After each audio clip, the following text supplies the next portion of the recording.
What's up, everybody? Welcome back to Actuali Podcast. I'm Chris, I'm DJ. and today we are going to cover the subject of social contagion.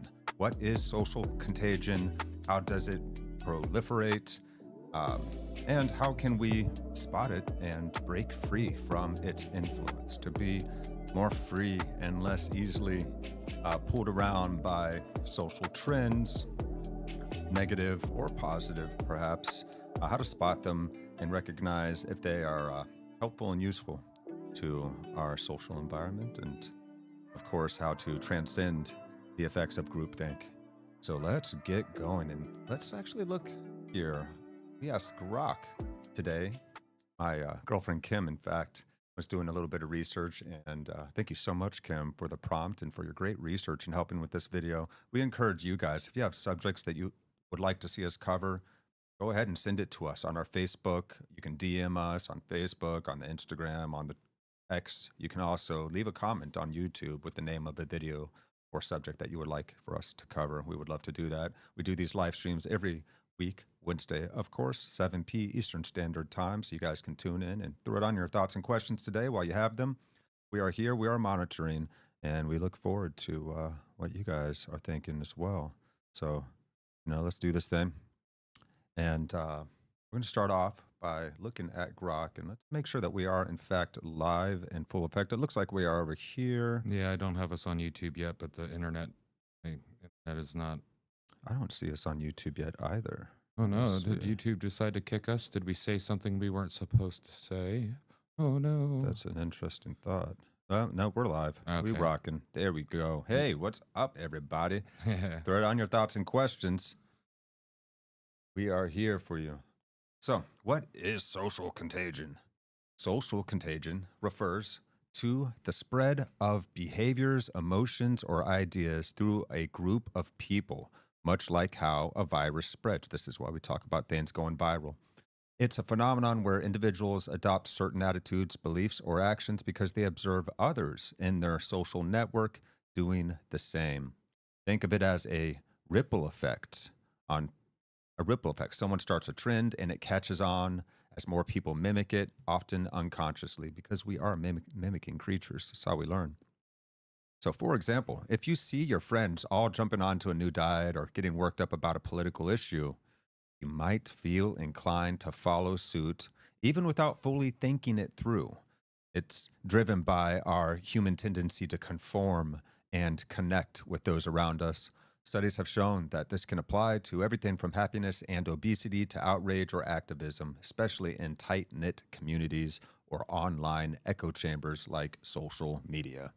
The term comes from sociology and psychology, blending the idea of contagion, like a disease, with social influence, so something that spreads socially. It's not always negative.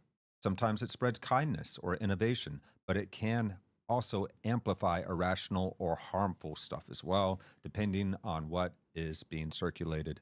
So, really great synopsis there from Grok 3. Thank you so much, Grok 3.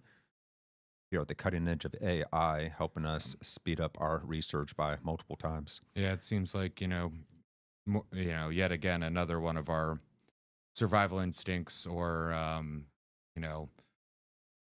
our things encoded in our genes, like how we learn, like how we mimic. Babies learn to clap. That's why you clap at babies, and they learn to smile and do all that stuff. And then we learn our social graces by interacting with people. It seems like these things have been hijacked yet again by ourselves. Yes. Yes. And instead of being in a 3D world, now it's in this 2D world of, text and short little videos, and you carry it everywhere with you. So your contagion vector is in your pocket. And, right. It's, and we're all susceptible to it in one way or another. True that. Because, well, like, we're not out, like, there's nobody that's outside of a society or nobody that's outside of a system. And, it used to just be, fashion trends and building trends and fads and other stuff like that. But now we have this thing that's called going viral. Mm-hmm, mm-hmm. So you think of it like, the Tide Pod challenge and other really stupid stuff like that. But then also even, your own news feed, media feed, or, the group of people you interact with on your Facebook or whatever else it is. And they're just as susceptible as you are. But we can defend against it. So we will be talking more about that as well. It's not just despair. No, yeah, there is some plus sides to social contagion, like we were just noting. We are mimicking creatures, right? And this is how we learn. Every mammal, dolphins, to horses, animals, humans, we all learn from watching each other. And so it's very easy to fall into this trap. So we're going to kind of rise above and take a look at things from kind of a bird's eye view here. This was a really interesting little short that I found that I wanted to share with you guys, where Dr. Mara Einstein, she actually gives us a really interesting insight into social contagion, the chameleon effect, and internet cults. Check this out. Here we go. Social contagion has been coming up a lot lately as a topic of conversation, and I'm guessing most of you know what that is. And let me just say, guys, if you need to boost the volume on this one, for whatever reason, the volume is a little bit low. And we're going to have captions, so we're going to disappear for a little bit so you can read it. Yeah, here we go. And I'll give a quick description, but I want to talk more about the chameleon effect, which may be something you haven't heard of before. Social contagion is the idea of beliefs or behaviors being spread through a community. Facebook did a social contagion experiment where they manipulated the feeds of people. And what they found was the more negative content they put on people's feeds, the more negative was the content that they then perpetuated, so it became an unending cycle of negativity. And you can see where that obviously has implications for 2024. And no, there is no regulation to stop social media platforms from doing that. We are part of a 24/7 marketing and media research project. And part of that project is something known as the chameleon effect. And what the chameleon effect is that we follow other people on social media, see how they act, and then we act the same way in order to be able to fit in so that we look like everybody else. So Yes. So take a quick break here just to comment on what she's told us so far. I'm sure all of you out there have experienced this before on social media. It's hard not to do, but if we watch ourselves closely or watch our family and friends as well as they interact on social media, you can see how this happens. Go ahead and jump back. We follow the chameleon. Zuckerberg was very aware of the chameleon effect when he created Facebook. And think about it. When you go on to a social media platform, there are no instructions for you. You don't get a how-to go onto Facebook or Instagram or TikTok. What you need to do is go onto the platform and watch everybody else and see what they're doing and then mimic what they do. And in typical social interactions, that's really not a problem. We mimic other people so we feel comfortable, they feel comfortable with us. You often find yourself talking to someone and they go like this and you end up going like this too. That often happens on first dates with people. But what happens over time is that you passively and unconsciously take on the behaviors of others that you see. And in this social media environment where we are being siloed, we begin to look more and more like the people that are around us instead of being more like a broad community. Yeah.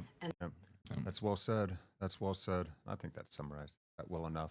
Now Well, I want to point out one thing that she said, that there are no regulations against experimenting on masses of people psychologically. And it's like, well, it's a psychological experiment. It's not like, they're not pumping drugs in you or like cutting you open or doing anything like that. But like, history is littered with terrible psychological experiments, and nobody signed up for it or willfully signed up. I know when you signed the terms of service, there's a whole bunch of stuff in there, but there was no willing participation in knowing that they were. And I get it. It's hard to run what would you call it? A double-blind experiment where both sides don't know what's going on. But you can have them sign up and be like, look, if you sign up for this, we're just viewing how you interact with it and giving people warning. That's one way to do it. But instead, they said, no, screw it. We're just gonna do it, and we're gonna maybe not ruin people's lives, but who knows? Like I hear stories of like the AIs that tell people to kill themselves, and like. Jeez.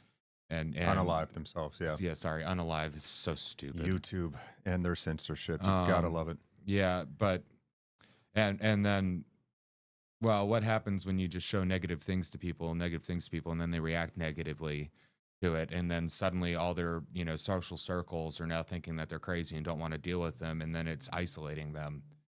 Like it should be highly illegal to experiment on people without their consent. Now, with their consent, if you want to be experimented on, like if you want to take experimental pharmaceuticals for like cancer or other things like that, well, go ahead, participate in it. I'm fine with that. Sure. I'm not anti-human testing. If the humans are being tested on, it'd be nice for them to have signed up for it, knowing what was going on. Yeah, that would be nice. Yeah. Well, wouldn't it be nice? Let's drill down a little bit more into that Facebook psychological experiment that occurred like 10 years ago, and it's still ongoing, really. They just perfected the art. Check this out, guys. Go. Story of a psychological experiment that Facebook conducted on its own users. Something that Facebook doesn't want you to know. In 2012, Facebook began an experiment in which they took 700,000 of their own users and separated them into two groups. Then Facebook used their algorithms and tampered their timeline. One group was shown a large number of positive posts, whereas the other group was shown mostly negative posts. The main goal of this experiment was to find out whether the company can alter the emotional state of its users. And they did. The experiment revealed that the users were prone to emotional contagion. Of course. Which means that the users who were shown negative comments posted more negative comments themselves. I'm guessing that the real experiment was to see what kept people on the platform more, the negative or the positive, and they found that was the negative, and that's why to this day. I do believe there's there's that, but then there's also definitely what they were just saying there with the, seeing if they could manipulate people's emotions, because this would be a fairly effective weapon against anybody you want it against. Like imagine like you have a group of people, say like conservative Christians, and you can find out because of what they're viewing that they're along those lines, and then you can cater algorithms to see that, and then just pump in, the end is nigh stuff, and all that stuff. Yep. And whatever negative stuff is going to keep that group of people, mad and not functioning and addicted to the social media feed. And so what we see here with this Facebook thing is it's kind of like releasing a virus onto the world, contagious wise, at least to these I forget how many they said, but those users, hundreds of thousands of users, at least 100,000. Is that what it said? Yeah, I think it was. Yeah, I actually think it was like 700,000. 700,000. Yeah, that's it.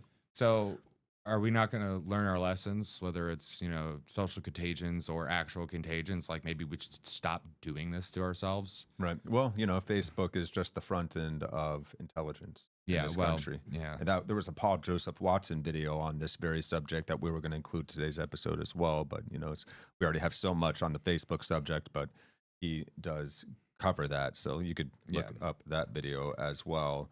Why is Facebook manipulating your emotions is the title of that video from Paul Joseph Watson. So let's and that's why I don't believe Zuck when he's coming around being like, oh, well, I started, eating beef and wrestling with men and doing all this stuff, and now I'm one of you guys. It's like, no, you are the creator of a technology that is used by intelligence agencies all over the world, screw over people, and you knew what you were getting into. Into this direction and put the casino-style algorithms aside in your company. Mr. Zuck, if you like, we would lovingly invite you into the fold once you stop manipulating people emotionally. Yeah. Well. So, let's see the rest of this. There's just another minute left here, guys. And the users who were shown more positive stuff showed more positivity on the platform. In a way, the experiment successfully altered the emotional state of its large number of users and made them feel how they wanted them to feel. It showed that social media platforms have the ability to alter people's behavior as they please. When the experiment became public, there was a big outrage. People felt that they were secretly manipulated by the company. Of course. Because they were. Well, that was 2012. A decade later, This has become a new normal, and nobody cares. Nobody trying to do nothing about it. Yeah. So yeah, what happened to lichens? That's an interesting next video from But Mr. Scientific. Thank you, Mr. Scientific. They figured it out, and that's exactly what they're doing now. Like, it's no wonder that people have gone absolutely crazy since 2012. This crap we are now the genetically, or we're not genetically modified organisms. We are the, what would you call it? Psychically or cognitively modified organisms. Yes. And, well, look at TikTok. TikTok is literally like a weapon against humanity, against the United States. It's a psychological weapon that the Chinese Communist Party has come up with to subvert the will of normal Americans by corrupting the youth and the, I don't want to say feeble-minded, but people who don't spend much time thinking. Yeah, throw a yes or no down in the chat, guys, if any of you all are aware of how TikTok is run in China versus how it is run in America. What's allowed on the platform, what's not allowed. Things like that. Because like in China, it's all nationalistic stuff, math stuff, science being athletic. No dancing videos. None of the stuff that we have on our TikTok. Or if they are dancing videos, it's like 500 children dancing in perfect sync with each other, doing some really crazy, awesome stuff. And I've seen some of that Chinese TikTok stuff. It's entertaining. It's impressive, but it's crazy. It shuts off at night for the kids, too. They're not even allowed to be on there at night.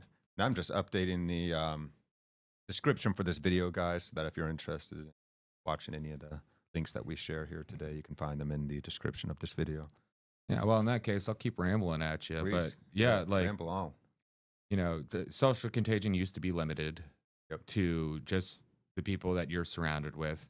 Your church, your study group, your school, your work, stuff like that, and then the cross relationships that all those places have. But now it's 100% on you all the time, in your face, on your phone, or at least your face is in your phone. And it's coming at us so quick. It's like, every day is another onslaught of like huge breaking. You won't believe this. Look what, so-and-so, Chud has done, blah, blah, blah, Blake Lively, all this stuff. And then it catches on. You don't even notice it sometimes when you just find yourself like scrolling, clicking on the things that have that.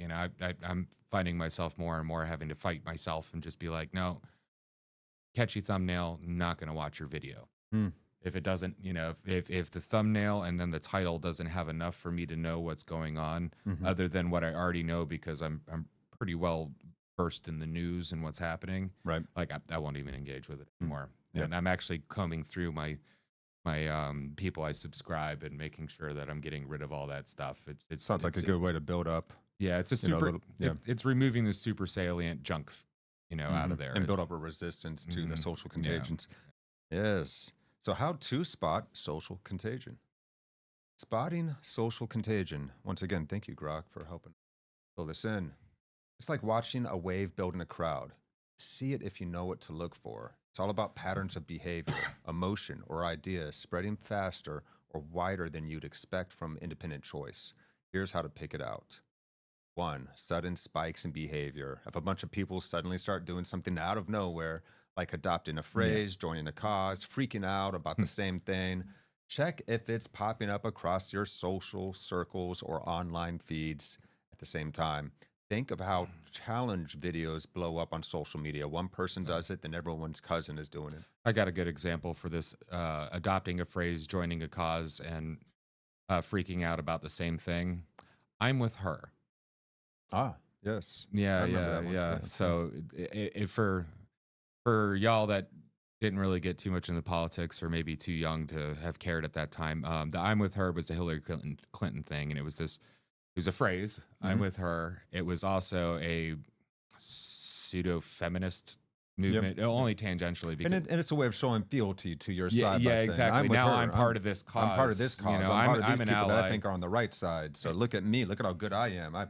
And signaling my virtue. I'm with her. Yeah, and then freaking out and going in the streets and yelling about how, you hate Donald Trump, or you hate men, or you hate your father, or you hate your mother, or whatever it is. But, you know, you're out there in the streets and you're buying this stupid cat hat. Right. I don't know if I can say the word, you know, the knit hat. And so, yeah, that's the sudden spikes in behaviors. They're going to say stuff. You're going to see like a threat to our democracy or constitutional crisis, or, you know, oh, and then the echo chamber vibes. Yeah. Yep. Exactly. Look for groups parodying the same lines or getting riled up in sync, especially if it's amplified by influencers or loud voices. If your X timeline is suddenly flooded with identical takes or hashtags, it's not random, it's contagious. And at this point, we know forcibly contagious. They're releasing these little mind viruses on us. You know? Yep. And then the news, they all say it on the news, and then Facebooks and the YouTubes all put it to the tops of your feeds because it's the news. You know, they're reputable. Yeah. Emotional overdrive. Contagion often rides on strong feelings, anger, fear, joy. If a crowd's mood shifts hard and fast, like outrage over a news story, and you feel it tugging at you too, that's a clue. It's less about logic and more about the vibe catching on. Now, copycat clues. Again, these are ways to spot social contagion. Copycat clues. Watch for imitation.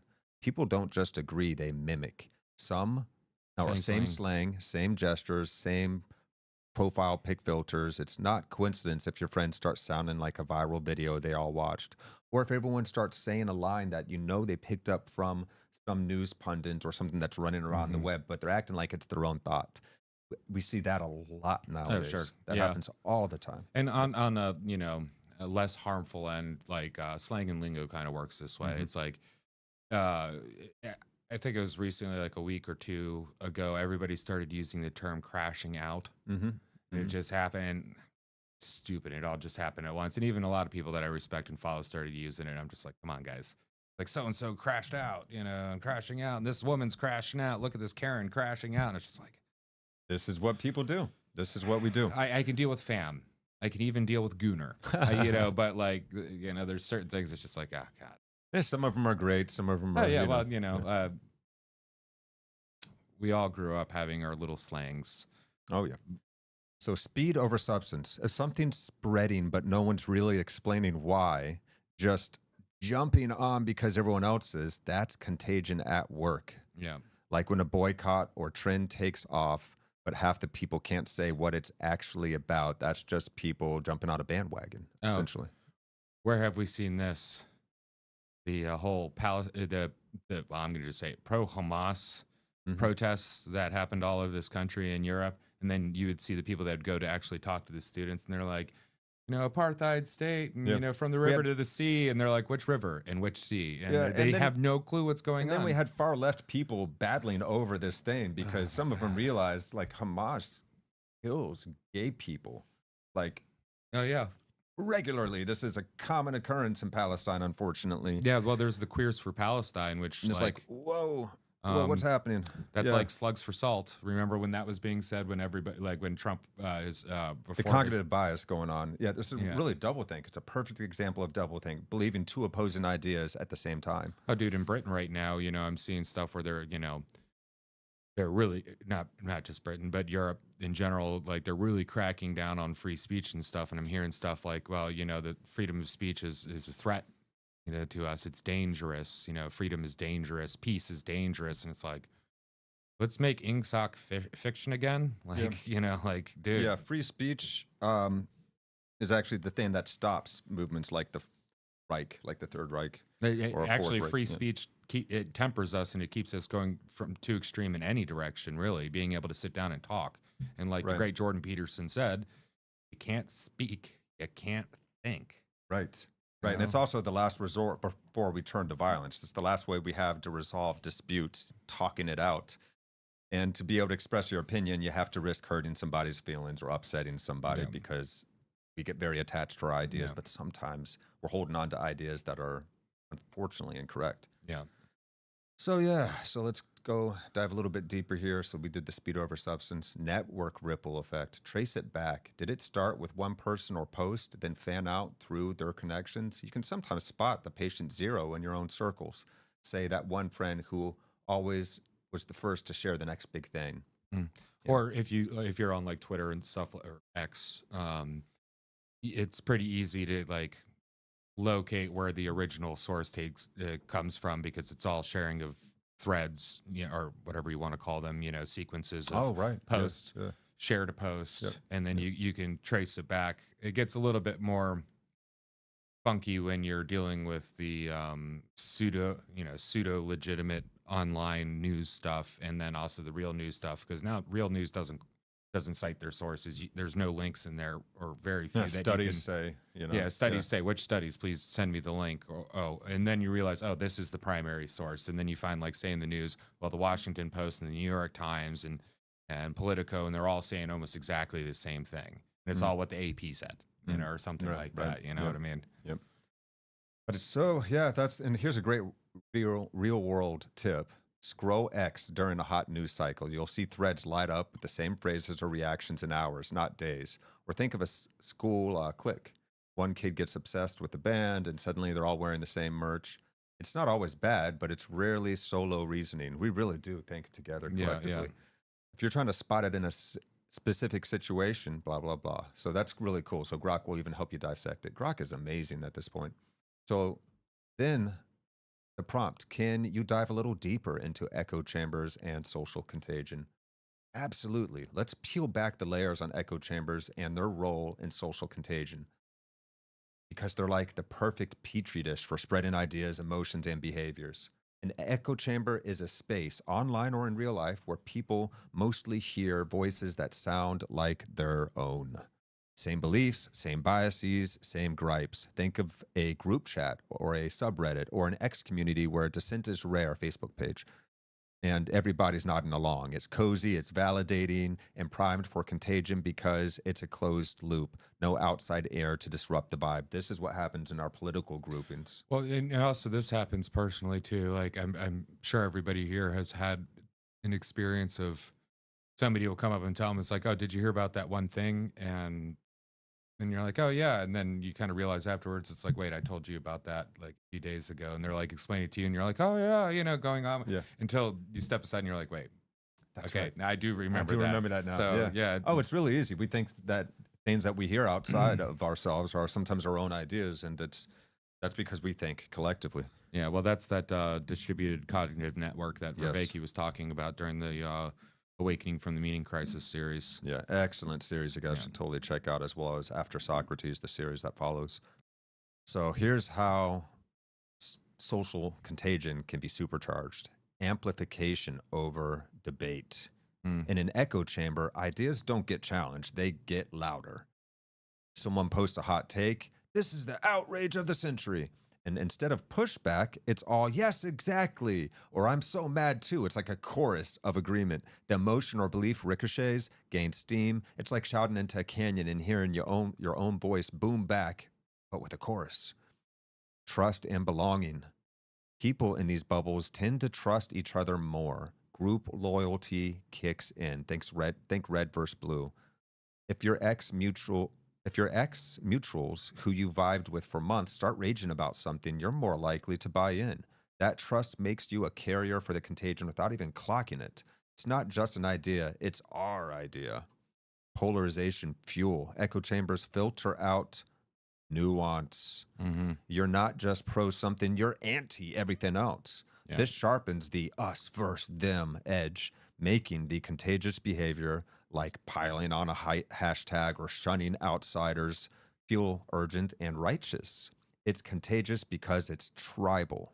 And this is important survival function that we have, though, because it allows us, as a group, it allows one of us to learn something and then all of us immediately to have that knowledge, right? So imagine if it was like a useful like technique, or a location of a place, or a warning story about don't go to another place. Once one person in that community knows it, it very quickly then everybody knows it. And maybe it took that person a year to figure this thing out, but within minutes to hours or days, everybody in the tribe can have a positive use. Well, and that's where when it's a positive, helpful insight. Yeah. Well, I think the reason why we have this tendency is a positive thing as far as evolution goes, but we're So once again, it's Vervaeke's insight that the very things that make us able to evolve to survive better also are double-edged swords that can be hindrances to us. Yeah, and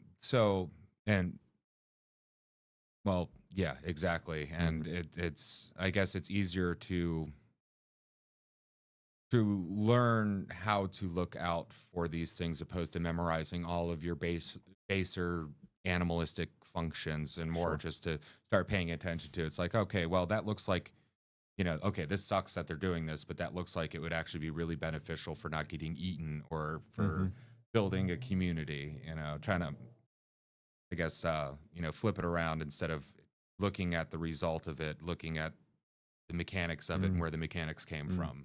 Because there does seem to be some utility in creating positive social memes to counteract the negative ones in this world, since things are socially contagious, for better or for worse. Sometimes. Well, and we can do it for good too. There's many things that have really opened up people's minds and hearts and whatever in very positive ways that went viral really quick because of this contagious and actually unconditional love.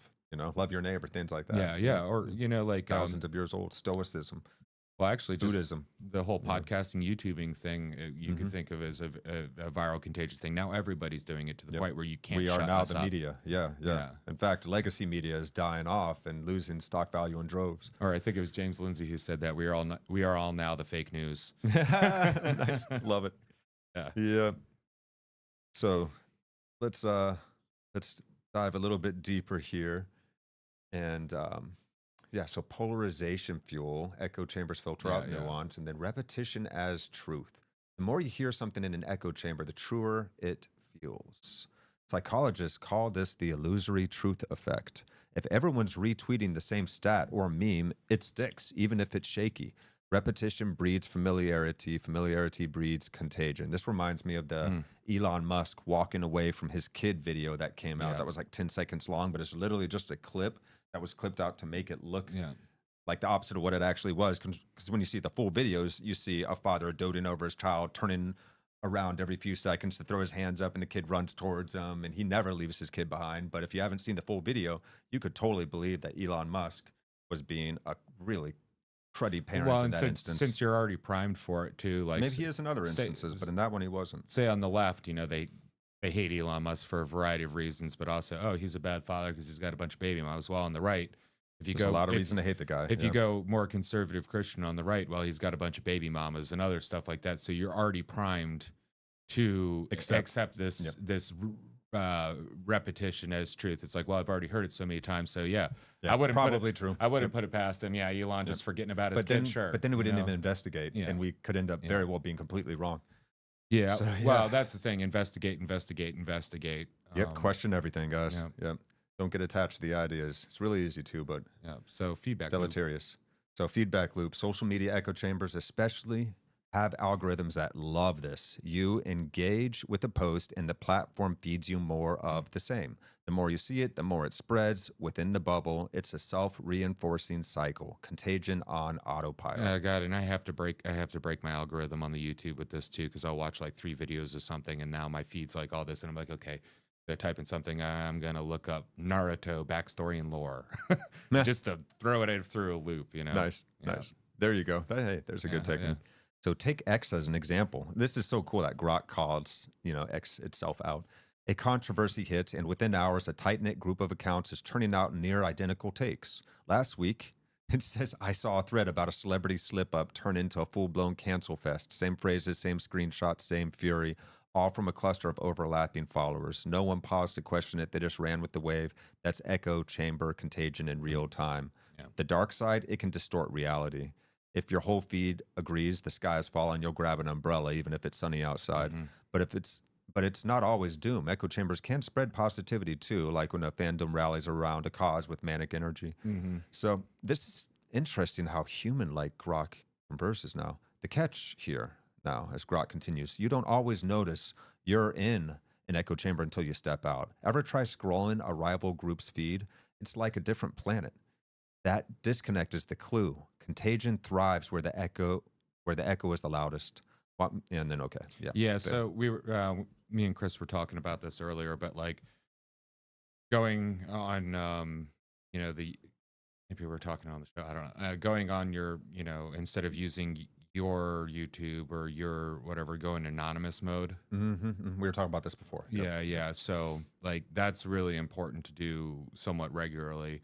If not to learn what the other rival group is doing, but also know what the feed of the regular non-engaged what is the consumer default? Of the product. Yeah, what's the default feed compared to my tuned feed? Yeah, and you'll see, the Mr. Beast, and you'll see, the CNN, and you'll see like, Cardi B, and then a lot of degenerate stuff, and then also some, some wholesome, sciencey stuff, and some other stuff like that, but nothing really too deep, unless of course we're in another period where we're like freaking out about some politician or another, and then it's just all that. That's that. You know. Yep.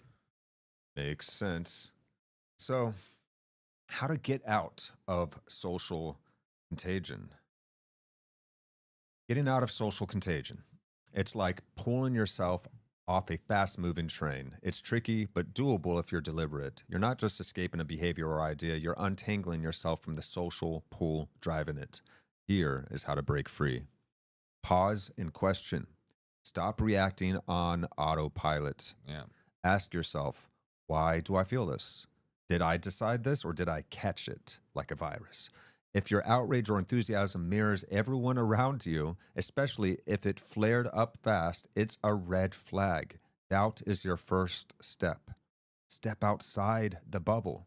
Expose yourself to the opposite vibe. If your ex feeds a monoculture of one opinion, search for countertakes or mute the loudest voices for a bit. In real life, talk to somebody from a different crowd. Fresh air disrupts the echo, and you'll see what's your idea versus what's borrowed. Now, cut the feed. Yeah, Literally, take a break from the platforms or people that are fueling the contagion. Social media is a contagion superhighway. Scrolling less can slow the spread to your brain. Even a day off can reset your perspective. This is actually really powerful, and that is actually a much more of a power move than it might seem on the surface. Yeah, well, it's good. But take breaks, whole day breaks, week break if you can pull it off. And a couple months. It could be hard too because, like, screen withdrawal is a thing.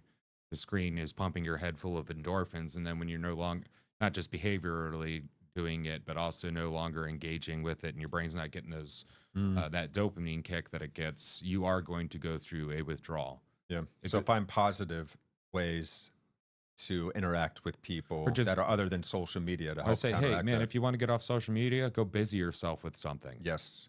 Yeah. What, like we used to, you'll teach yourself guitar, or go out, how to build something, or new language. Yeah, or do something where you can't have your hands in it. Go and actually talk to friends and family face to face for extended periods of time. Go touch grass with your friends and family. Yeah. Everybody go out and just go, get in the grass and hang out and talk, throw frisbee. That actually feels a lot better than than doom scrolling on social media for an hour or more. Yep. So pause and question. Stop reacting on autopilot. Step outside the bubble. Expose yourself to the opposite vibe. Cut the feed, literally. Take a break from the platforms. Now, ground yourself in facts.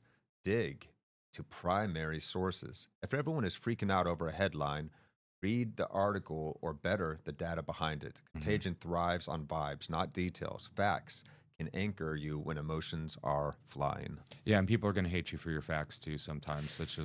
That's why I got off of Facebook, and and this was, during the George Floyd thing and all this other stuff, and everybody, wanted to have an opinion about it and all this stuff, and then wanted to say,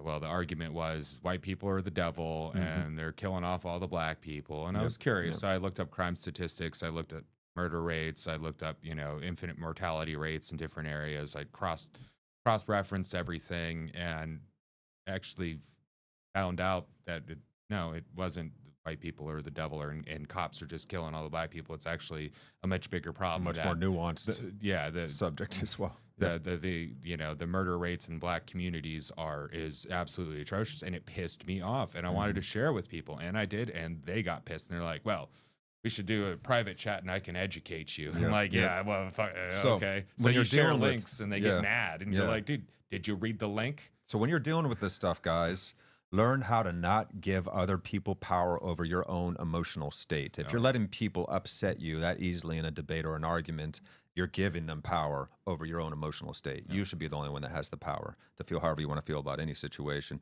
Of course, we're going to have emotional reactions, responses to things, but you always have the power to determine where that goes. So own your choices. Decide what you think, not what the group expects. Now, this is scary. This is hard to do in this super polarized time, this super divided, fractured time, but anyone can do this. Write it down if you have to. I'm mad because of X, not because everyone else is. It's a mental line in the sand. Contagion loses grip when you stop outsourcing your reasoning. So own your choices. Decide what you think, not what the group expects you to think. Yeah, having an immune system opposed to relying on antibiotics, Yes. you know. And I love this one. Diversify your crew. If your social if your social circle is a hive mind, branch out. New voices, especially ones that don't parrot the same script, dilute the pool. It's harder to catch a trend when your inputs aren't all synced up. That's awesome. Yeah. And then watch the triggers. Notice what hooks you. Is it guilt? I'll look bad if I don't join. Like, you know, we were talking about the black screen that everyone was doing back there. If you don't put the black square on the thing, you might get called racist. Yeah. Yeah. Fear. I'll miss out, or belonging. This is us. Yeah. Or in the other end, it's not this is us, but it's like this is us. This is what I should believe because I am the part of the us. Yes, right? yes. Yeah. Yep. Once you spot the emotional bait, it's easier to sidestep it. Contagion needs your buy-in for it to stick. So real talk. Here's Grok being a human again. Good. I've seen people snap out of it just by muting a trending hashtag for 48 hours. Oh, yeah. Suddenly, the crisis doesn't feel so personal. Or take a friend who quit a group chat obsessed with a boycott. A week later, she couldn't remember why it mattered. Distance clears the fog. Yeah. Very interesting how human-like Grok is talking these days. It's not about isolating yourself. It's about reclaiming your own headspace. If you're stuck in specific contagion you want out of, blah, blah, blah. Give me the rundown and I'll tell her some moves. This is so helpful. Grok is helping us to cultivate wisdom. Oh my goodness! Just got to ask it the right This right is what questions. a non-tyrannical, corrupted and sickened by the woke AI looks like. Wow. Yeah, check it out, guys. It's might- free. Grok 3 is now free for anybody that is on X, even if you don't have a paying account.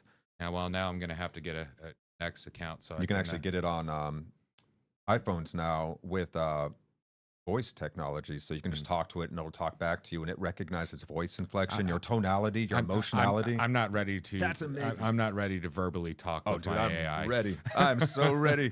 I need to keep a Dude, little bit of a buffer I wish- between me and it. They need to hurry up and release it on Android because I Yeah. don't have iPhone. I'm Samsung over here. But yeah, if you guys, anybody out there that's on iPhone or has iPhone, download Grok 3, test out that speech feature that it has now, and let us know what you think. So, diving deeper, breaking out of echo chambers, it's like cracking open a sealed vault. It takes effort, a bit of discomfort, and a willingness to let in some chaos. Echo chambers keep you cozy in a loop of agreement, so busting them means disrupting that comfort to rethink what you're hearing and why. So here is how to do it with some depth on the mechanics. Seek the other side actively. Challenge your own conceptions. Don't wait for dissent to find you. Go hunt it down. If your X feeds all one flavor, say hyping a particular political stance, search for the opposite view. Use keywords, follow contrarian accounts, or dive into threads you'd normally scroll past. The goal isn't to convert. It is to hear the raw, unfiltered them, the other side. Studies show even brief exposure to opposing views can weaken the chamber's hold per research from places like MIT on social media polarization.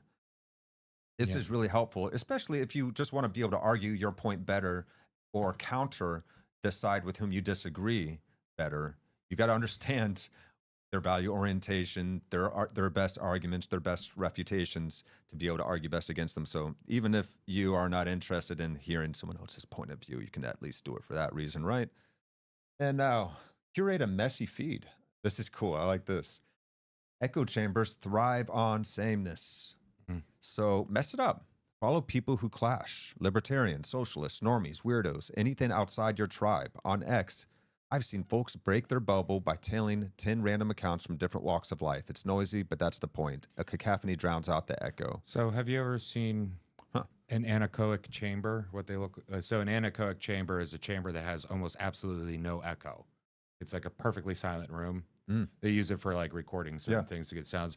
Well, if you look at it, you know, there's this grate on the floor that, or like it's like a suspended mesh on the floor. And then on all the walls, there's all these points and all these ridges that are all different sizes and shapes. Wow, they're mostly triangle shapes, but different. It's to trap the bouncing sound waves. Yeah, inside the walls before it gets back to your ear. So a messy feed is kind of like creating an anechoic chamber for your feed. Great analogy. Yeah. Interesting. Opposed to the really loud rooms, which are just big flat surfaces that reflect the sound right back at you. Which they have those too. It's the opposite of an anechoic chamber. I can't remember what it is, but it makes your clap like deafening if you clap in there. It's wow. Yeah. The opposite of the anechoic. Yeah, chamber. it makes it real loud. Say, and then the anechoic chamber makes it silent. So when you only get the clap and it sounds like a so you can hear your own heart beating and blood running through your veins. They say people will go nuts out if you spend too much time in one of those rooms. I've heard the same. So diving deeper into how to explore breaking. How can we better break these echo chambers? Engage, don't lurk. Passively scrolling keeps you in the audience. Talking back pulls you out. Ask questions in a rival thread. Why do you see it this way? This is bringing in the Socratic method. We covered this in our last episode, guys. Check it out. Or toss a devil's advocate out to take into your own group. It's not about winning. It's about forcing your brain to wrestle with dissonance. Psychologists call this cognitive friction. It chips away at the chamber's walls, and it sounds like it would also help you build your muscle of critical thinking. Yeah, well, anything that you practice, you're going to get better at it and stronger at it. So, amen.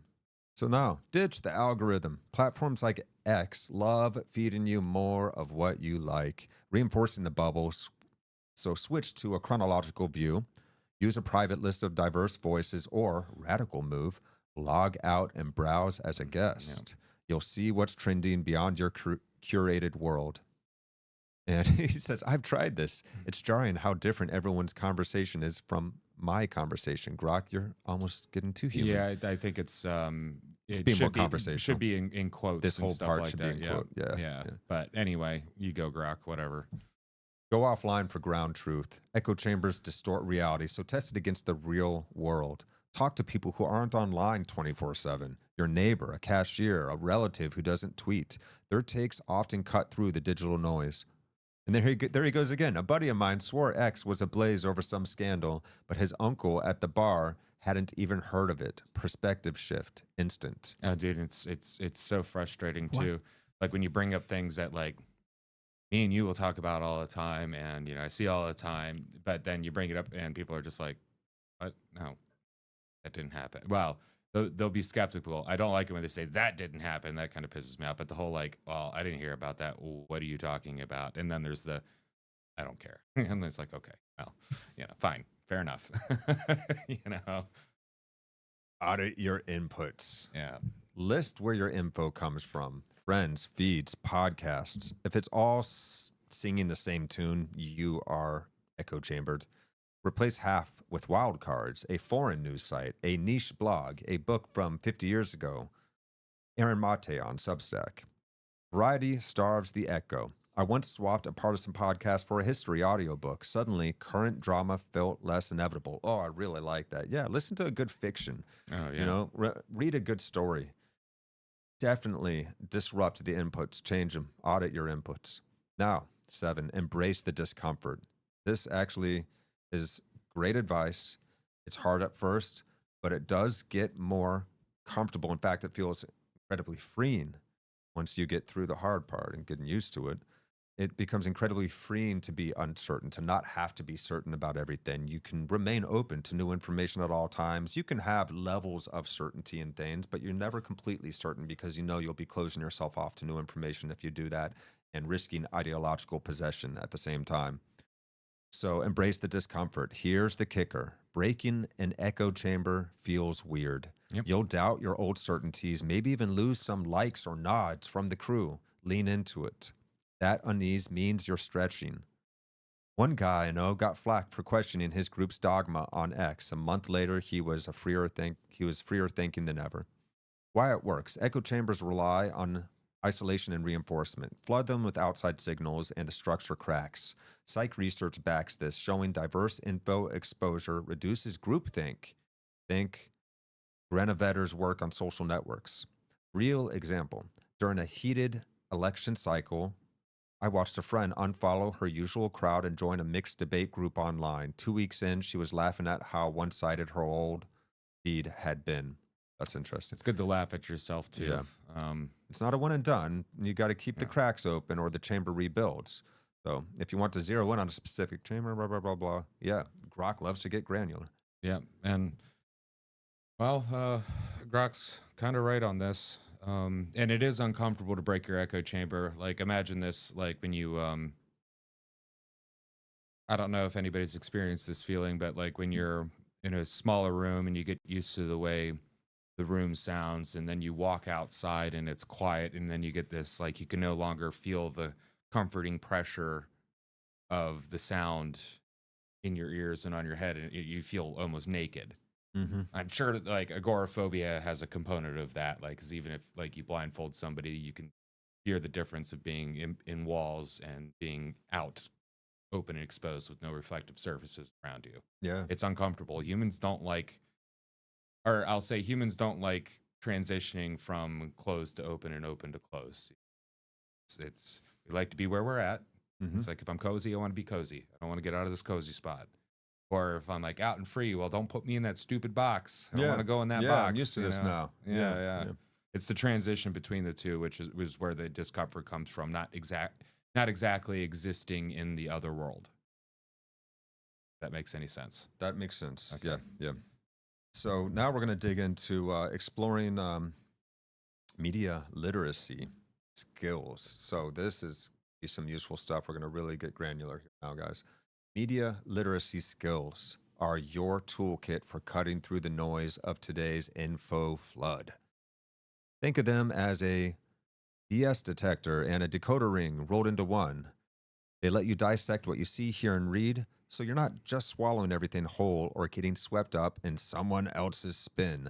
Here's the breakdown with some meat on the bones. Question the source. Always ask, who's behind this? A news clip? An X post, a viral video, what have you? Check where it's coming from. Is it a legit outlet? Or is it a random outlet with an agenda or a bot? Look at their track record. Do they have skin in the game? For example, a flashy headline from a no-name site might be clickbait, not truth. Peek at the About page or do a quick web search on the author. And it might be a quote-unquote legit outlet with its own, that's all the news now.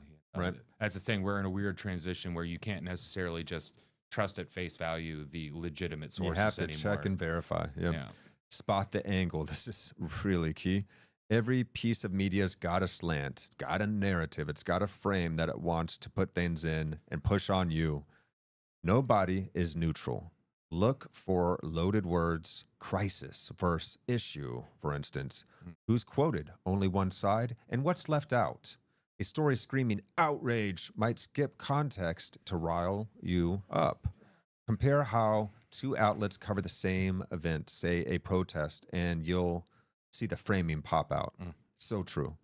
Now check the evidence. Claims without backup are just noise. If an article says studies show, find the study. On X, a wild stat with no link is suspect. Reverse search it. Images can lie too. Use Google Lens or TinEye to see if that shocking photo's recycled from years ago. TinEye is a great resource. And Google Lens as well. I've caught memes with fake quotes this way. It takes 2 minutes. Oh, it takes you 0.002 of a second, Grok. Follow the money. Who's paying for this? Ads, sponsors, or hidden interests can shape the message. A health tip video might be pushing a supplement. A trending hashtag might be astroturfed by a PR firm. Dig into funding. X-Bios sometimes spill the beans on affiliations. And then slow down your reaction. Media is designed to hook your emotions, anger, fear, warm fuzzies. Pause before you retweet or rage. This is very important. It's actually important and kind of a hard balance for content creators as well, because you want to be quickly upfront. Right. You know? Yeah. So ask, is this hitting me in the gut on purpose? If it's too perfect or perfectly awful, it might be engineered to spread. Contagion loves a quick trigger finger. Cross-check everything. One source isn't enough. Bounce a claim across multiple spots, mainstream news, indie blogs, raw data if you can find it. X is a goldmine for this. Search the topic and skim the takes. If everyone's parroting the same line without proof, it's an echo. If there's debate, you're closer to reality. And debate is how we calibrate our understanding of reality. Yeah, we need to engage in civil debate with one another on these tough issues. Check the comment section. If there's a good arguing back and forth between people in the comment section, it's probably a good video to watch. And I don't mean like crapping on each other, but having a civil, actual intellectual debate. Well, and even a little bit of ish posting, some emotion can be there for sure. Yeah, but if you see that there's good points being made on both sides, now you're where you want to be. Or even if one side's got a bad point and the other side's got the right point according to you, at least there's the discussion happening, opposed to like the crap videos will be like, yes, awesome, yeah, oh my God, it's boy. Know the tricks, get savvy to manipulation tactics, clickbait headlines you'll never believe, doctored clips like the Elon Musk walking away from his kid example, out of context quotes. These are old plays. Watch for the appeal to authority fallacy as well. Some expert with no credentials or fear-mongering, act now or else. Once you clock the patterns, they're easier to dodge. Now, context is king. A snippet's meaningless without the bigger picture. A 10-second viral video might cut off the why. Find the full version. A stat like 50% increase sounds big, but increase of what? From what? I've seen X posts twist a single line from a speech. The full transcript flipped the meaning. Well, the mainstream news does this too when they take Kamala Harris's interview and they cut parts out and they mash it all together. Anyway. Yeah, that's a relatively recent thing. So let's take a look at media manipulation tactics now.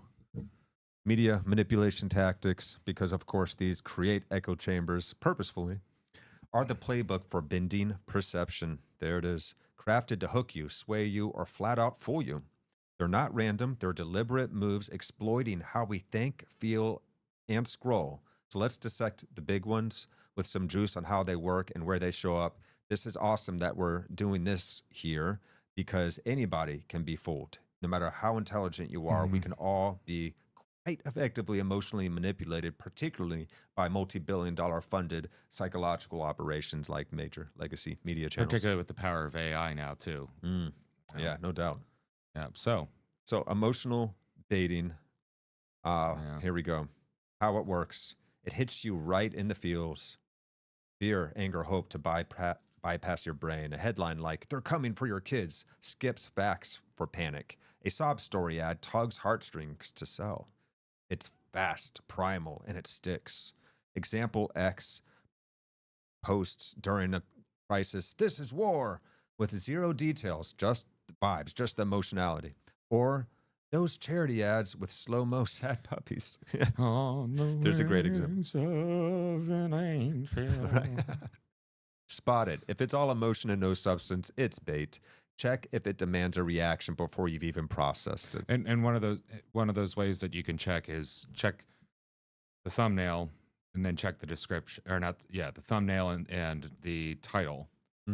And if you want to go further, the description, but usually within the thumbnail and the title, if there's no usable information to give you any more information other than you should panic or you should, do something, it's automatically it's trying to trigger an emotional response. Yeah. And sorry guys, if there are honest YouTubers that are just really trying to make it in using the clickbait thumbnails, which you have to do to a certain extent, and titles, I get it, but I'm not going to click on you because I don't want to waste the time to start watching a video that and has it's not what the title is about. Yeah, you get or that too I often. can't tell, or maybe it kind of is, but it was just so sensational and salacious at the start, just by looking at it, that my immune system is like, no, I'm not going to bring that into me because I don't No, I do want that, and that's the problem. Yeah. So Spot it. If it's all emotion and no substance, it's bait. Now, selective framing. How it works. Show one slice of the story, ditch the rest. That's selective framing. yeah. Crop a quote mid-sentence, like good people on both sides. Zoom a photo to hide context or video, like the Elon Musk walking away from his child. Or the Covington kid. Yeah, or cherry pick stats. Yeah, Covington kid as well. It's truth, but warped truth. Example, a news clip of a politician saying, I hate this policy, cuts off the next part where the politician says, because it doesn't go far enough. X threads do this nonstop, half a screenshot, full outrage. Spot it, dig for the full version. If the frame's too tidy, something is missing. It's kind of like what they If do. it's too convenient, if it's too easy. Yeah, it's kind of like what they do with those omnibus bills and stuff like that. They'll, Oh yeah. they'll make it in such a way where like, oh, it covers all these good things you want, but then they put in a bunch of crap. And then when you have somebody go like, hey, I don't want all this bunch of crap, they're like, oh, you hate puppies. Yeah. Just like, no, I just don't. No. Yeah. You don't like the Patriot Act, then you're not a patriot. You don't want your own government's mass surveilling you. Or we're putting a spending bill that's going to make sure that seniors can get their money, but we're also going to put a bunch of funding for Ukraine in there too. Well, that happened. That's nothing to do with the actual name on the bill. Bandwagon play. Okay, here's a big one, guys. How it works. Leans on herd instinct. Everybody's doing it, so should you. Polls, trending hashtags, or vague people say claims push conformity. It's social contagion's best friend. Example, 95% agree, no source. Like 95% of environmental scientists. Or 95% of those polled agreed, and there was like 10 people polled. In a specific area where they're going to get the response they want. Exactly. X trends like cancel, whoever, join, or be left out. Ads love bestseller labels. So spot it. Ask who everyone is. No data. It's a bluff. Actually, bestseller, that term, the whatever, what is it, New York Times bestseller, it doesn't mean that they sold the most, like the platinum record or something like that. It's because New York Times decided to put them on their bestseller list. Oh, yeah. And if you don't agree with New York Times politics, they won't even put you on the list, even if you sold more than everyone else. Yeah. They did that to Jordan Peterson, I believe. They've done that to a lot of just anything that goes against the narrative they're trying to push. Yeah.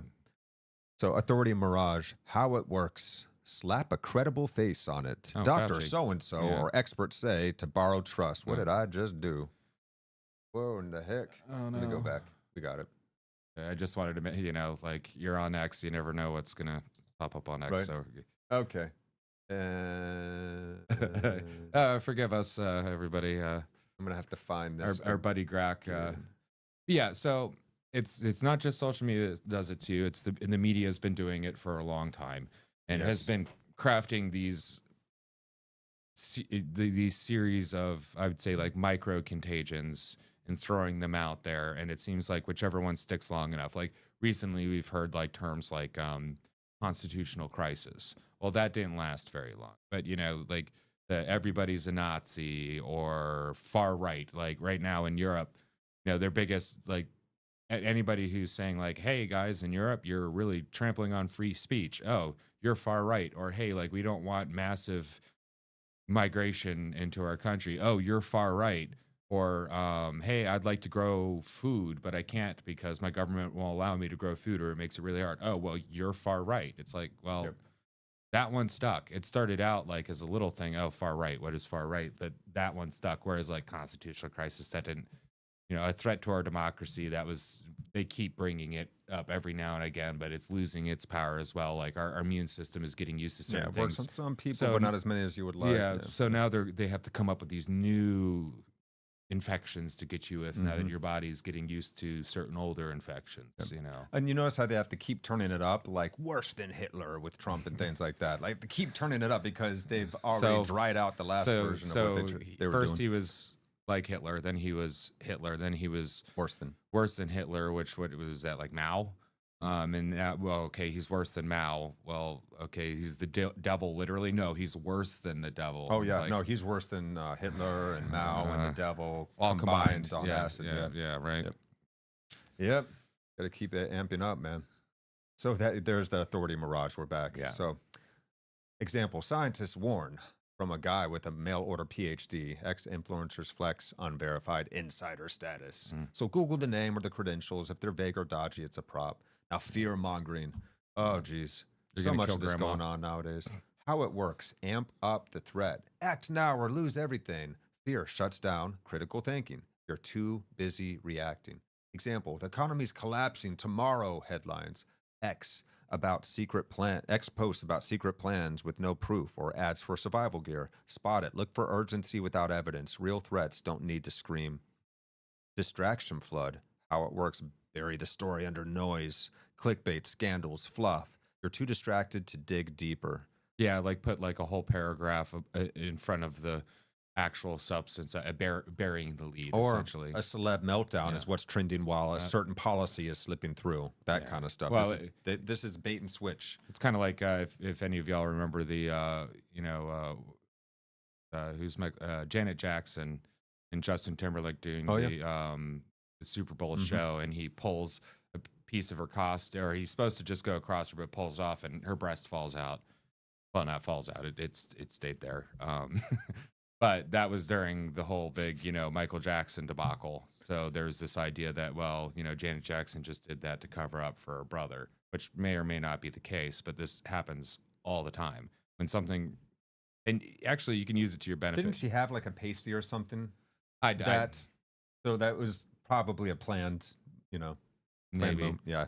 Or she's got sensitive nips and that costume wasn't, right. Very, like, I mean, if you're wearing something, if you're wearing I have a rough feeling shirt, that was but regardless of it, that's what happens. And even, like I think what Trump, when he throws out these crazy outlandish things, like, the Napoleon quote and other stuff like that, I think that's what he's doing. And they'll all go after that. Well, he can be like, okay, I can get this done. Okay, they're coming back. Hold on. He's just keeping himself in the media's feed too. Yeah. Oh yeah. Yeah, for sure. Yeah. So repetition hammer. Or, with the distraction flood, though, a celeb meltdown trends while policy slips through. X's algorithm loves pushing drama over substance. And this is all the social media, unfortunately. Notice what's not being talked about, how to spot it, cross-check quieter sources. And then the repetition hammer. Say it enough, and it feels true. The illusory truth effect. We've gone over the slogan, sound bites, memes drilled into your skull. Political ads with the same tagline 50 times. Echo chambers retweeting one phrase till it's gospel. Spot it. If it's everywhere but light on proof, it's brainwashing by rote. And then, of course, visual fakery, doctored images, staged videos, out of context clips, hijack your eyes and your better senses. We trust visuals more than words, so watch out for this. This is very easy to exploit. A riot photo from 2015 recycled for today's news. X deepfakes going viral. Or the kids in cages things, and they were using the photos from Obama's kids in cages. Yeah. So spot it. Reverse search images. Yeah. Once again, Google Lens rocks for this. Yep. Yeah. Check timestamps, edges, shadows, fakes slip up. Extra fingers. Yep. And then, of course, we can go on and on and on because this is so much good stuff. But okay, let's skip through these last. False balance. Quickly, yeah. How it works. Pretend every side is equal, even when one's nonsense. Give fringe ideas a megaphone under fairness. Example, news pitting climate science against a lone skeptic with no credentials. X debates where a troll gets the same airtime as facts. Spot it. Weigh the evidence, not the airtime. Equal mic doesn't mean equal weight. Yeah, well, it's like everybody's screaming about how CO2 is going to kill the planet, but there's really no proof in it. And the scientists that are actually looking into it and going, actually, we're seeing a massive greening. The plants really like it. We've actually been a lot more CO2 on the planet at roughly the same temperatures and all that stuff. No, you got to shut up.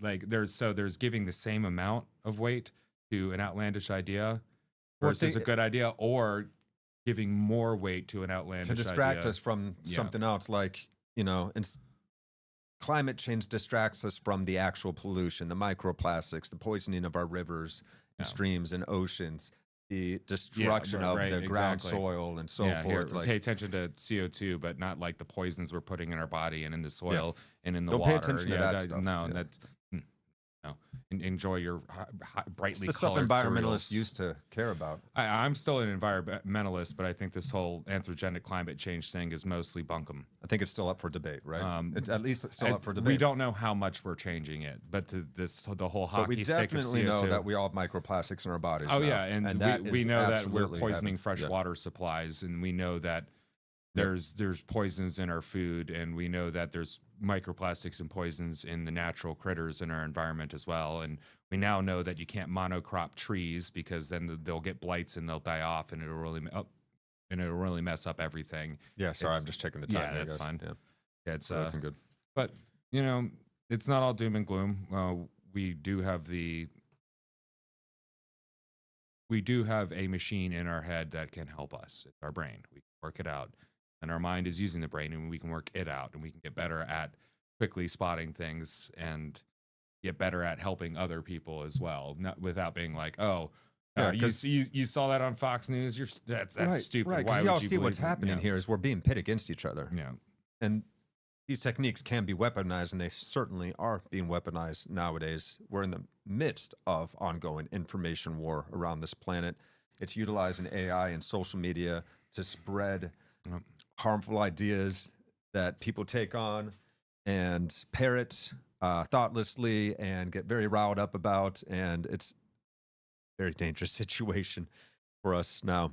So let's catch on to what's happening here, guys. Let's spot the social contagions and break free. Astroturfing, how it works. Fake grassroots buzz, bots, paid shills, scripted fans push a narrative as organic. Example, X accounts with 10 followers suddenly raging in unison. User reviews on sketchy products. Spot it. Look for patterns. Identical phrase in new accounts. Old timing. Real crowds aren't that synced. So there we go. So now we're going to look at emotional baiting. And this has been happening. This happens every day. One great example is people saying that Doge expecting them to share the 5 things they did this last week and CC their manager or supervisor. People are acting like this is authoritarianism. Yeah, right. Which is an interesting It's just response. called you have a job. Do your job. Right. Well, emotional baiting is the art of reeling you in with a gut punch. It's a media manipulation tactic that skips your head and goes straight for your heart. It's less about informing and more about igniting, using raw feelings like fear, anger, joy, or sadness to pull you into a narrative or action before you can think twice. So let's dive deep into how this works, why it's effective, and where it lurks, how it operates. Emotional baiting leans on your primal wiring. This is how any of us can be fooled, no matter how intelligent. We can be emotionally manipulated because emotions are faster than logic. When you're hit with a trigger, your brain's amygdala lights up, pumping adrenaline or dopamine, and your rational prefrontal cortex takes a back seat. The tactic doesn't need facts to stick. It just needs you to feel it. It's a shortcut to engagement, whether that's a click, a share, or a shout. Fear, this could end us, amplifies threats to make you cling to the message for safety. Yeah. Anger, they did what? Stokes outrage to rally you against a villain, and then all your friends can agree with you in You the could thread. say disgust as well in there. Yep. Yeah. Sadness, look at this tragedy, tugs empathy to soften you up for a plea. Or joy, hope, this is the dream, dangles a feel-good hook to sell you something. Well, yeah, don't you want to be like a real alpha man? This Yeah. is the dream. Don't you want to have all the girls in the Bugatti and all that, Yeah. If you get this face wash, you won't have zits, and you'll be able to have that. Yeah, now. all right. Yeah. I didn't even have zits, and I'd watch those commercials to be like, man, do I need to get some of that zit cream? They're still Like- salient, yeah. The trick, it's immediate. You're hooked before you ask, is this true? Or what's the catch? And then you don't even want to ask because you're emotionally attached to the idea. You don't want to know that it could be wrong, so you will refuse to look at information that could counter that idea now that you're hooked. Mechanics of the hook, vivid triggers, words, images, or sounds that scream urgency. Think crisis, a crying kid, a siren whale. There are sensory grenades, not subtle nudges. Us versus them frames it as a tribal fight. Your fear or fury isn't just personal, it's ours and it's justified. Bonds you to the baiter's side. Yeah, and you could go abstract with that and be like, they. Yep. They don't want you to know. Yeah. They are controlling Yeah. us. Well, who's Yeah. they, though? Right? Yeah. blows, no, exaggeration. It blows the stakes sky high, worst ever, unprecedented to drown out proportion.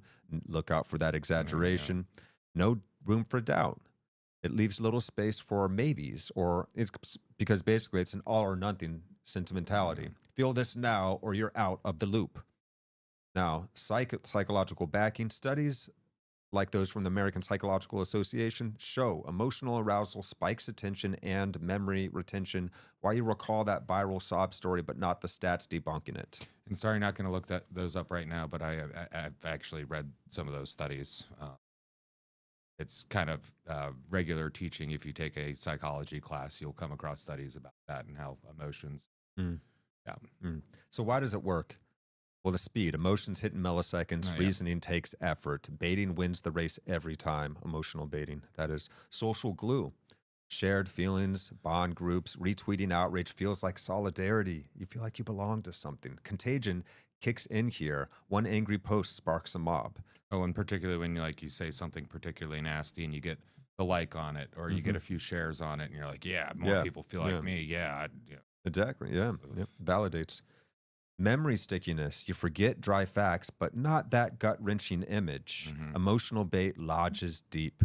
Now it also bypasses our defenses. Logic's your shield, but baiting disarms it. It's like a sneak attack. It's emotional subversion.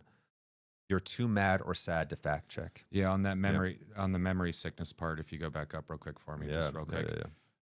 You forget dry facts, but not that gut-wrenching image. Well, the knee on George Floyd's neck. Whereas they don't remember the fact that the coroner said that he had enough drugs to kill him outright in him. They don't remember the fact that he was in the back of the police car before this whole incident, he had a freaking out. High level of upper and downer in the system at the same time. He had a speedball. It was, and maybe the police officer contributed to that as well, but was it malicious? Yeah, but but you remember seeing, and was George Floyd this guy there a good human being? Like, do we know that he committed some atrocious acts in the past as well? Does this mean that it's not absolutely heartbreaking and wrong that some police out there have profiled people and gone after them excessively aggressively? Oh, sure. Well, that has happened as well. But things can absolutely be framed to trigger the kind of emotional response that is wanted. Well, I remember during that time, there was, what was it, like a year before there, I forget the guy's name, but it was a white dude who was in a hotel room and was shot to death by the police. Nobody cared about that because it wasn't salient in the time, because it's like, well, yeah, it's police brutality, but whatever. We've got this new thing we're all jumping on. It's Black Lives Matter. You got to have your little square and be part of the group. And it's salience without truth, which is bullshit. But it stands out bright. Yes. Yeah. So it catches your attention, and it can seem real sometimes. Yeah. Yeah. So we can skip the example, spotting and dodging it, though. The red flags, over-the-top language like catastrophe, vague details, or a hard push for instant reaction, that's a flag. Counter, breathe deep. Step back, ask what's the proof, or who gains from my freaking out. If it's all feels and no meat, it's bait. And then, of course, a good way to test this, I've muted X keywords during a trend, say a celebrity scandal, and watched the fire die when I don't bite. Works like a charm. So there's a dark side and there's a flip side. And we're talking about, different ways that our emotions can be baited and manipulated. It's potent because it can distort truth. Fearful mobs storm X over rumors. Sad suckers fund scams. But it's not all evil. Baiting can rally aid for real crises or hype a good cause. The catch is intent. Manipulation wants your reaction, not your clarity. So we're looking for something that orients us towards something of service, not just some emotional, tribal response. Emotional baiting's a puppeteer move. It strings on your heart, not your head. Master spotting it, and you're the one cutting the lines. Yeah. And hey, Ninja Bat. Yeah. What's up, Ninja? Just when we go off, just scroll back to the beginning, and you can leave some comments under the video. Good to see you, though. Absolutely, brother. Thank you for joining us. And so now let's take a quick look at a recent White House briefing where Caroline Leavitt kind of calls out an attempt to emotionally manipulate that the media has been utilizing as of late. In her response to a question regarding Doge asking employees to list the 5 things, government employees to list the 5 things they've done 5 of the things they've done this past week and CC their managers. So here we go. Check this out, guys. That we've had more than 1 million workers who have chosen to participate in this very simple task of, again, sending 5 bullet points to your direct supervisor or manager, CCing OPM. I actually participated in myself. It took me about a minute and a half to think of 5 things I did last week. I do 5 things in about 10 minutes, and all federal workers should be working at the same pace that President Trump is working and moving. We have a country to save, and we want this federal government to be responsive to the needs of the American people who re-elected this president to have historic, massive reform, and that's what the intention of this idea is. Can you clarify one thing, though? Because Elon Musk also said that a reason that they wanted this 5 things email was just to see if people are actually alive. Citing that there are some federal workers who might not even be alive. Heard about that. Yeah. There's a lot of government employees being paid that are actually not even alive anymore. Where's this money going? No, but you're not allowed to question that, don't you know? Like, no, but it has also been put forth that it's very authoritarian for those to be asking what. No, actually, any company across the planet can ask you this, and if you can't give a good answer, you're going to lose your job. That's just the way it works, man. You got to actually hold up your end to the bargain here. So let's go on. So, meantime, NBC is reporting that these responses are going to go into an AI generator to evaluate whether these jobs are necessary. So is it just to see if people are actually working, or is it an effort to maybe cut some of those jobs? I have not seen that NBC News report, and I haven't heard that from Doge or from Elon himself. Again, this is to ensure that federal workers are not ripping off American taxpayers, that they are showing up to the office, and that they are doing their jobs. That's what the American people expect. That's it's a very simple. That's what's. This is going to end in 9 seconds. Oh, okay. Yeah, yes, gotta go for it. Task to complete. I did it myself, and I was more than happy to do it because I'm very grateful that I am serving the American people on the American taxpayers' dime. Yes. So fair point. That's the whole point. The whole point was to make sure that people were doing their jobs. But what we're hearing screamed out us, the we're being emotionally baited. Yeah, and the contagion that's going out there now is that this is some form of tyranny to make sure that your employees, well, I guess in the case of the president, the people he's charged with making sure that they order properly, are doing what they're supposed to be doing, and making sure they actually exist. That's not tyranny. No, that's normal. Yeah, but we are being emotionally baited when we're being told that this is some kind of authoritarian, tyrannical thing to do. But we live in some strange days, fam. Yeah, you know. So that was just a little clip from yesterday's press briefing. And let's look at Abigail Schreier giving us some insight into the recent social contagion of gender dysphoria. Apologies if this offends any of you guys. Please keep an open mind. We have love for all of our fellow hominids out there, regardless of one's orientation, skin color, partisan, politic stance, or, religion or what have you. So it's the one love out here, guys. But let's give this some consideration. Abigail Schreier. Here we go. So for over 100 years, we have a 100-year diagnostic history of gender dysphoria, and we know what this condition is. It's the severe discomfort in one's biological sex, and it always overwhelmingly afflicted males, and it began in early childhood, ages 2 to 4. But in the last decade, for the first time, we were seeing large numbers of young women with no childhood history of gender dysphoria deciding they had discomfort in their bodies and wanting to change their physical appearance through hormones and surgeries. This didn't look like gender dysphoria at all. It didn't begin in early childhood and was predominating among young women. And the strangest thing of all, it was exploding in friend groups. Lisa Littman, the public health researcher who did the original scientific research on this, found that there was a 70 times greater prevalence rate among friend groups, meaning you were 70 times more likely to announce a transgender identity if you were a part of one of these, if you were part of a friend group in which other kids had done that as well. Wow. So she's talking about social contagion here.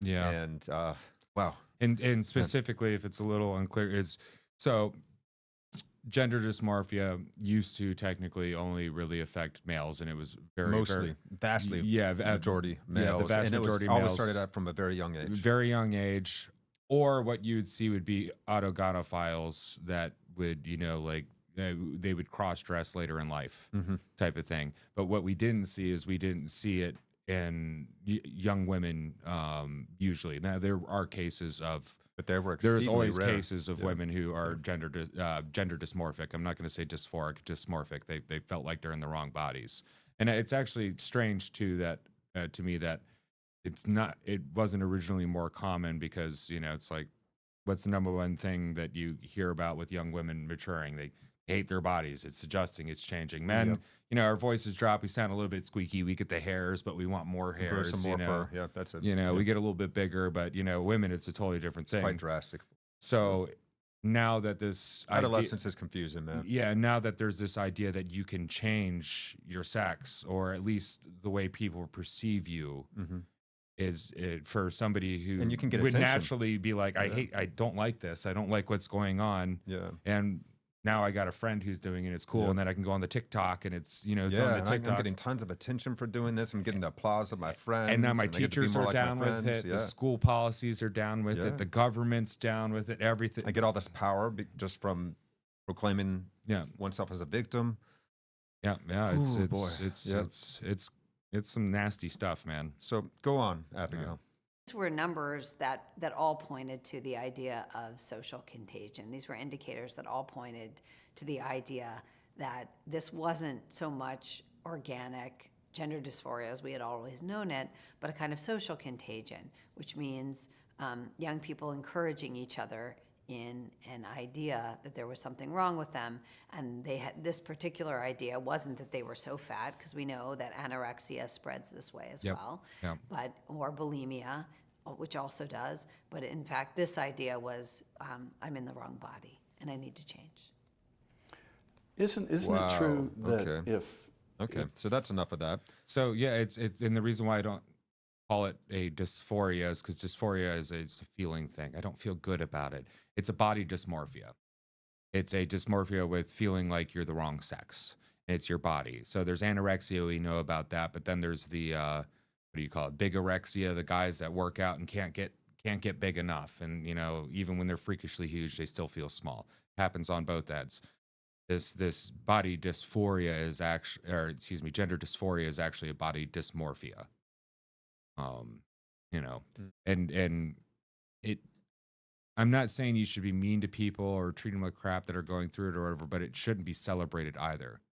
Like, we don't celebrate schizophrenia. We don't celebrate ADD. Well, now we celebrate things like ADD and all that other stuff. And speaking of social contagions, remember all the girls that were developing tics from watching TikToks about people with like Tourette's and stuff. Then they would talk about their tics, and then everybody started getting tics, and it went through predominantly females. And didn't it? And there are good places that you can look, like particularly if you want to know about like why fads like this affect females so much, and they go into it more. But the basics of it are, women are more geared towards maintaining communal settings. And that's one of the beautiful things about women, is being able to hold down, like, who's related to who, what's going on with who, and all this type of stuff.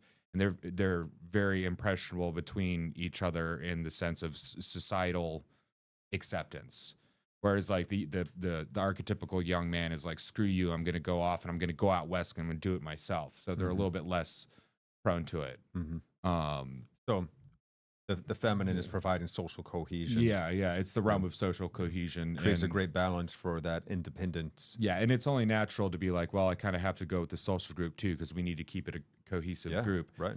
And I think traditionally when, So opponent processing. Always happening. And when we were in the times where mothers and grandmothers were teaching the daughters how to be women, they're less susceptible to these real quick fads. But as we've progressed further and further into, just only the nuclear family, mom, dad, kids, no grandma, no older people around, and no other people in the community, then you started seeing like, you know, these big hysterias and, you know, going through the female populations, particularly in public schools. Now you're cramming them all together in this environment that has no, the matriarchs within the community that are teaching women how to be women, and no patriarchs in the community teaching men how to be men.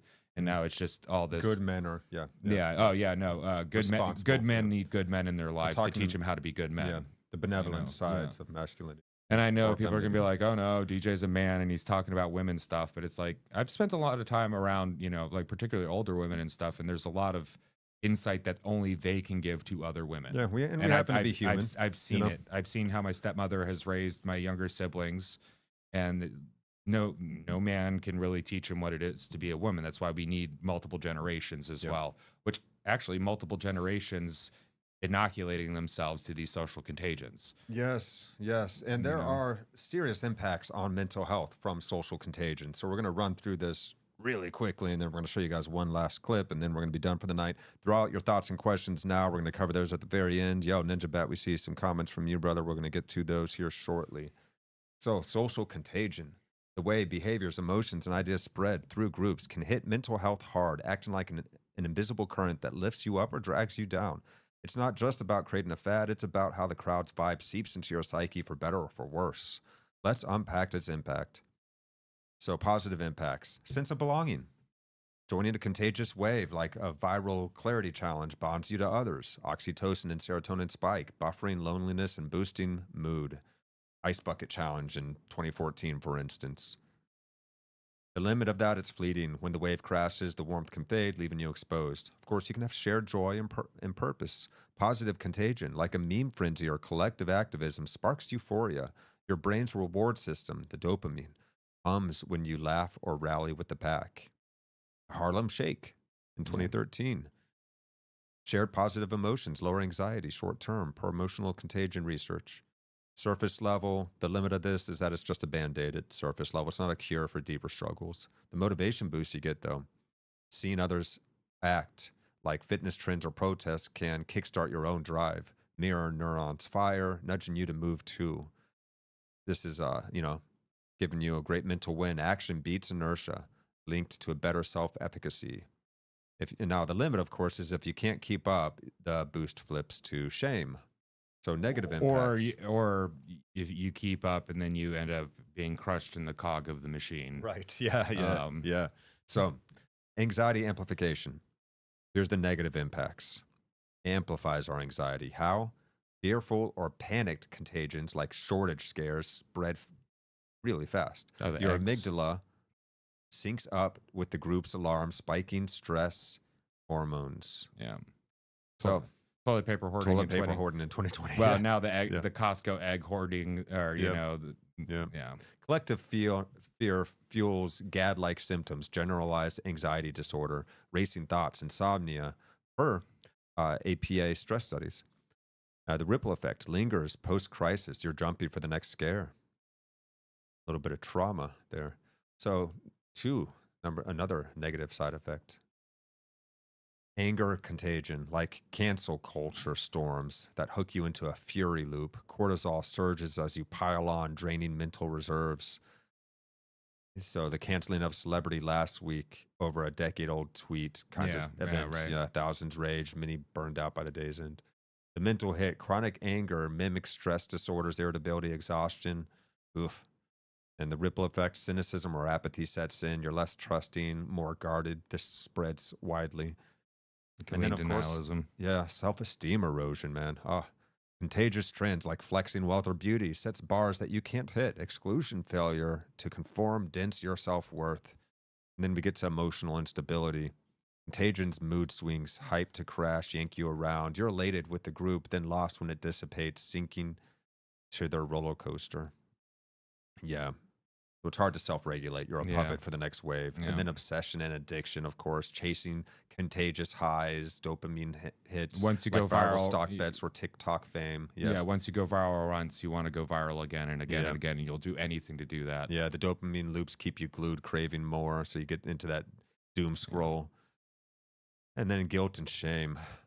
Opting out or falling for a bust brings regret. Contagion's pressure guilts you into joining. Aftermath shames you for folly. Example, Y2K preppers in 99 stockpiled for nothing, then mocked themselves online. The mental hit rumination fuels depressive cycles per cognitive therapy data. For the ripple effect, trust in your gut erodes. You second guess everything. Becoming less sure and more prone to being infected again. And who can feel this the most? Fragile minds, anxiety prone, depressed, or socially dependent folks get hit harder. Contagion amplifies their baseline. And then younger people, around teens and 20s, something. When your brain's developing, you're trying to fit yourself into the world. Yep, deep into X and TikTok. They ride the waves raw, less armor, more exposure. Yeah. Resilient types, skeptics, or self-rooted people deflect better. Contagion bounces off a solid core. So get used to being uncertain. It becomes incredibly freeing. And because you're not attached to the ideas, you don't have to be right. You're more interested in what is good and true for one and all. You don't care about your own personal ego being right as so much anymore. This is incredibly freeing and liberating. So that's good. And I think we can close off with a little bit of Benjamin Boyce talking about his experience with young trans people. Benjamin Boyce has an excellent channel on YouTube. He's done some of the best work so far as people that are detransitioning, and he covered the crisis at Evergreen years back. This is just an incredible YouTube channel that you guys should know about. So check out Benjamin Boyce, give him some likes and subscribes. Let's go. And lastly, I'm thinking about this concept of the trans kid and why that is being promulgated. And we can go through like all the money and the institutional things, and there's a lot of different ways to critique that. But if kids are given this opportunity to not be a man and not be a woman, that's a very powerful idea. That's very mythological too. That's godlike behavior. If you're free from sex, you're free from age, you're free from, it's like the Garden of Eden, like that fruit that they tasted was having babies and dying and giving your innocence over to work the earth, to go through labor. And if you could get away from that, you could be Peter Pan. You could just you can live your life completely beyond sex. It's a very, I want to use a mythological term, it's a very Luciferian way of using your will, are Gnostic. It's using your will and your intention and then technology and science to become superhuman, to excuse yourself from the filth and the disgustingness of human beings. So those are a lot of different ideas. And what I'm trying to grasp at is that there's a lot of different ways for us to approach this topic. I think somehow, I don't know if California is lost or not, or if America's lost or not. I mean, we're in the middle of Pride. I heard that there's 145 days that are celebrated for alternative sexualities or something, and not all of them. Not everybody celebrates demisexuality day or whatever, but religion is coming back into the world. If we don't understand what religion does and serves, and we want to say, well, that's mythology, that we're past that, we're not going to understand how to deal with it as it ties society together, gives a bunch of people collective meaning. If we don't try to figure out how to engage with that collective sense-making process of tradition, of mythology, of storytelling, we're not going to give these kids any tools to understand themselves. And the people who have the mythology and all the money are going to win the day. So we need to really... that's a great point. So we need story making to make meaning of reality with our distributed cognitive networks. And we should learn what religion is and what it does, even if you don't become religion, so you don't fall into one of these sick, twisted, perverted Gnostic religions, such as the queer religion. And I don't use is a political movement. Yeah, I don't mean gay. I mean queer, politically queer, as in outside the norm. Not what we used the word queer for 20 years ago. But the politicized version of that word that's used now, queer TM. Yeah, which is if this that we have is the norm, they are outside of it. It doesn't matter what it is; they're outside of it. It's an oppositional position. Yep. A self-marginalized oppositional oppositional positionality. Man, their words. That's their words. But yeah. Yeah, no, all good, man. So this video was on a channel called Documentia. Yeah. Look it up. It's going to be the last video. Documentia, there you listed go. in our description of this podcast tonight, guys. So we'll finish this out here, and then we're going to go over some of your all's thoughts and questions.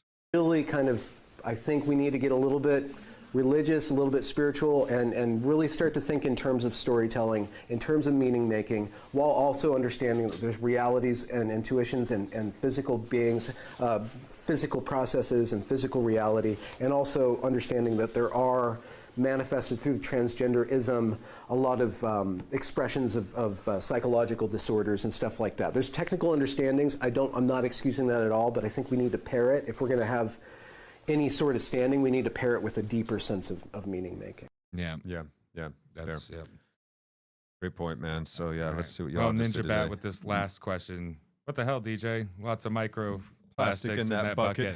Yeah, well, you know, if I used a bunch of smaller water bottles, it'd still be the same. Or if I filled up my own bottle from the house, it still comes in a plastic jug. Yeah, I'm trying. Let's bring back the glass jugs anyway.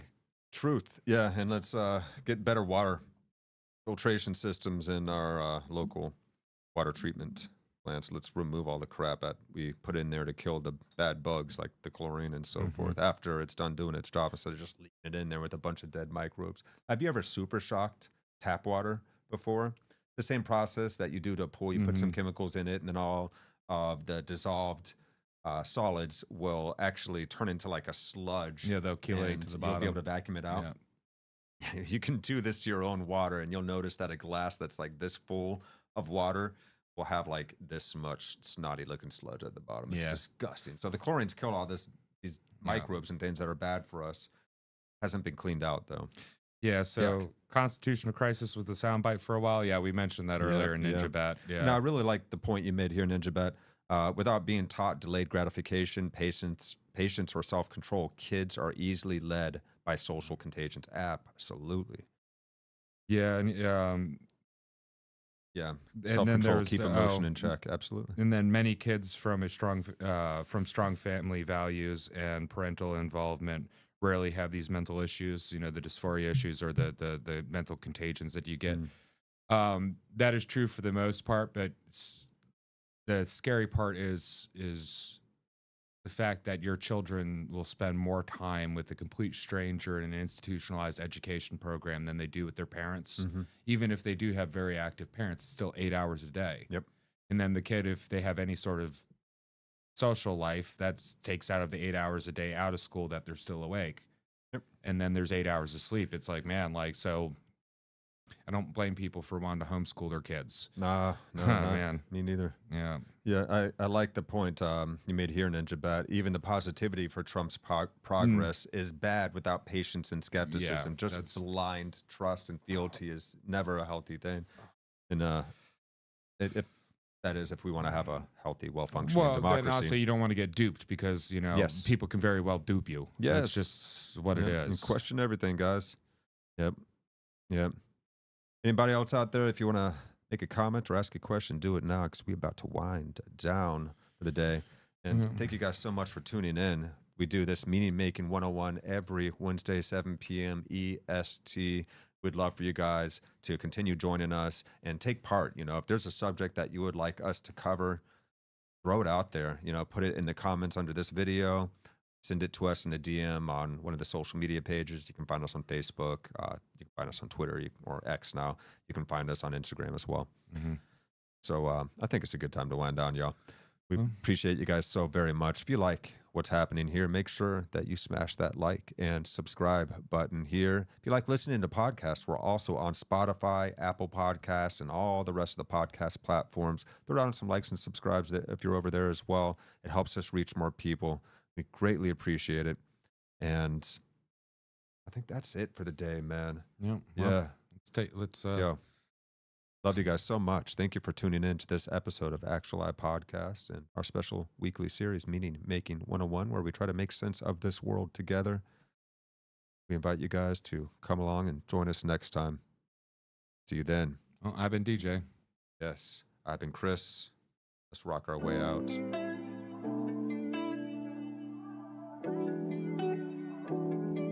Come on now.